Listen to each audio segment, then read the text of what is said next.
আসসালামু আলাইকুম ওয়া রাহমাতুল্লাহ। আসুন আমরা ঈদুল ফিতরের শুদ্ধ নামাজ কিভাবে পড়তে হয়। অনেকে আছে আমরা বা ঈদুল ফিতরে নামাজ পড়তে যাই টালুমুলু করি। এদিকে দেখি, ওইদিকে দেখি। মানে আমরা নামাজ জানি না। আসুন আমরা শুদ্ধভাবে নামাজ পড়া শিখব। তো সর্বপ্রথম আমরা নিয়াত করব যে আমি ২ রাকাত ঈদুল ফিতরের ওয়াজিব নামাজ পড়তেছি।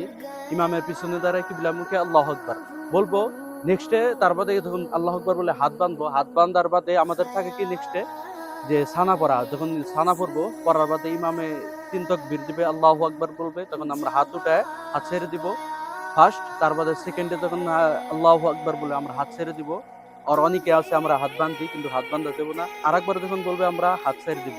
তার বাদে ইমাম সূরা ফাতিহা পড়বে, অন্য একটা সূরা মিলে নামাজ ১ রাকাত হবে। তার বাদে যখন ১ম রাকাত গেল, ২য় রাকাতে যখন ইমামে যখন ফেরা সূরা ফাতিহা পড়বে বা অন্য সূরা মিলাইবে। তার বাদে রুকুতে যাওয়ার আগে তার বাদে যখন আল্লাহু আকবার বলবে তখন আমরা ফেরা আল্লাহু আকবার বলে হাত ছেড়ে দেবো নাম্বার 1, আল্লাহু আকবার নাম্বার 2 হাত ছেড়ে দেবো, আল্লাহু আকবার বলবে নাম্বার ৩ আমরা হাত ছেড়ে দিব। আর ৪ বারের মাথায় যখন বলবে তখন আমরা রুকুতে যাব। আর এইভাবে আমরা ঈদুল ফিতরের নামাজ পড়বো।